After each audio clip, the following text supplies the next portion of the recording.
بسم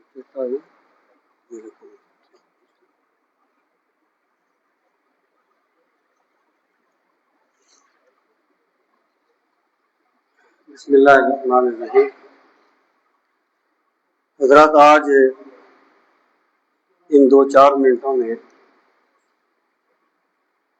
آپ کی خدمت میں سیدنا امام حسین رضی اللہ تعالی عنہ کے 1-2 فرمودات سنانا چاہتا ہوں تاکہ ہمیں یہ سمجھیں کہ سیدنا امام حسین رضی اللہ تعالی عنہ کی سیرت کیا ہے اور آپ کس چیز کی تلقین فرماتے تھے۔ ایک تو آپ کا بڑا معروف فرمان ہے جسے میں بہت مرتبہ یہاں پہ بیان کر چکا ہوں، اور اس پہ ہم جتنا غور کریں کم ہے۔ دیکھیں، واصف علی واصف نے کہا تھا کہ پیغمبر کی باتوں کی پیغمبر ہوتی ہے، یعنی جو بات ہوتی ہے نا کسی بندے کی، وہ اس کی پوری شخصیت کو بیان کرتی ہے۔ کلام الملوک ملوک الکلام، بادشاہوں کا کلام کلام کا بادشاہ ہوتا ہے۔ سیدنا امام حسین رضی اللہ تعالیٰ عنہ کا ایک فرمان گرامی ہے کہ الخلق و حسن العبادہ، کہ خلق جو ہے یہ عبادت کا حسن ہے، یعنی خلق عبادت کا حسن ہے۔ اس سے مراد کیا ہے؟ اس سے مراد یہ ہے کہ عبادت جو ہے نا، یہ صرف کوئی رسم نہیں ہے، یا وہ جیسے حضور غوث پاک فرماتے ہیں کہ عبادت عادت نہیں ہوتی، عبادت کے لیے عادت ہونا ایک تربیت کا مرحلہ ضرور ہوتا ہے کہ بندہ اسے عادت بنا لے اپنی، لیکن عبادت کا کمال یہ ہے کہ ہر سجدہ بندے کو نئی لذتیں عطا کرے، اور ہر قیام بندے کو نئی کیفیات عطا کرے۔ تو حضرت امام حسین فرماتے ہیں، لوگوں خلق حسن عبادت ہے۔ مطلب کیا ہے؟ کہ جس بندے کی عبادت کو اللہ قبول کر لیتا ہے، اس کا اخلاق اچھا ہو جاتا ہے، اس کا اخلاق سنور جاتا ہے۔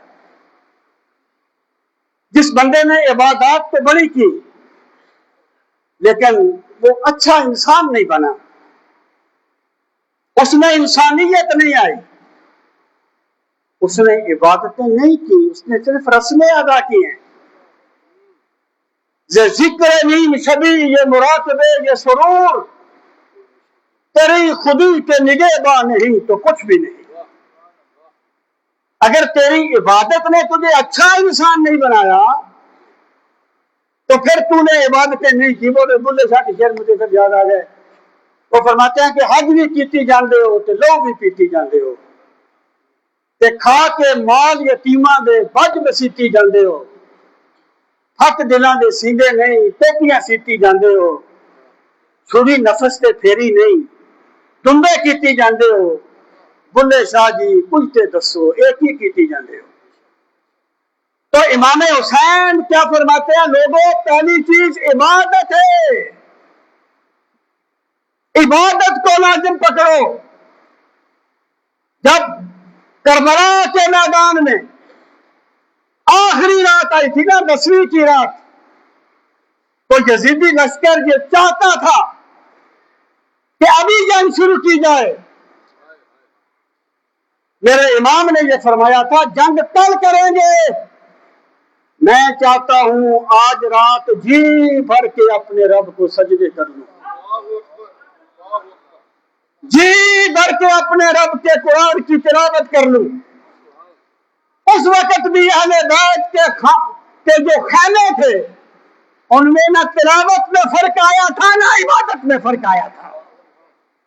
میرے مولا حسین کا پہلا پیغام ہے، لوگوں عبادت سے کبھی منہ نہ موڑو۔ سیدنا امام حسین پھر کیا فرماتے ہیں کہ صرف عبادت کافی نہیں ہے کہ نماز کی تکبیر تحریمہ بھی نہیں چھوڑنی اور اینٹیں پیس کے مرچوں میں بیچنی بھی نہیں چھوڑنی. عبادت کا حسن جو ہے وہ حسن اخلاق ہے. تمہاری عبادت تمہارا اخلاق بتائے کہ یہ اپنے رب کی عظمت کو سجدہ کرنے والا ہے یا اپنے رب کی عظمت کو ماننے والا ہے. سامعین محترم، جس بندے کا اخلاق نہیں سنورا اس کی عبادت صرف رسمی ہے. بندے کو چاہیے کہ کمی کو کور کرنے کی کوشش کرے، عبادت کی بقعت کو کم نہ کرے. اور پھر آپ نے فرمایا، ایک اور آپ کا فرمان ہے، فرمایا لوگوں بہترین مال وہ ہے جو انسان کی عزت بچا لے.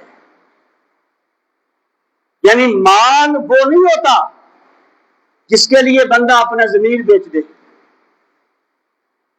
جس کے لیے بندہ اپنی آبرو بیچ دے.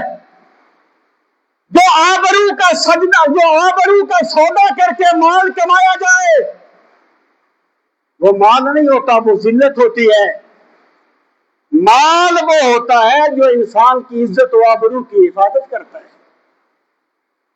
بہترین مال وہ ہے جو تیری عزت کی حفاظت کرے، تیری آبرو کی حفاظت کرے. آخری بات کر رہا ہوں، آپ نے فرمایا کہ بہترین سخی وہ ہے جو اس کو بھی دے جس سے واپس ملنے کی امید نہ ہو. میرے بھائی، یہ جو اخلاقیات ہیں نا، یہ تجارت نہیں ہوتے، یہ برابری کی سطح پر نہیں کیے جاتے، یہ تجارت نہیں ہوتے. اخلاقیات یک طرفہ خیر خواہی کا نام ہوتا ہے. جس کے ساتھ معاملات چلتے ہیں وہ تو معاملات ہیں. اخلاق یہ ہیں کہ جس سے بندے کو کوئی خیر کی توقع نہ ہو، بندہ اس کے لیے بھی اپنی طرف سے خیر کا دروازہ بند نہ کرے. بہترین آپ نے فرمایا وہ ہے سخی، وہ ہے سخی جو اس کو بھی دے جس سے اسے واپس ملنے کی کوئی امید نہ ہو. اللہ تعالی ہم سب کو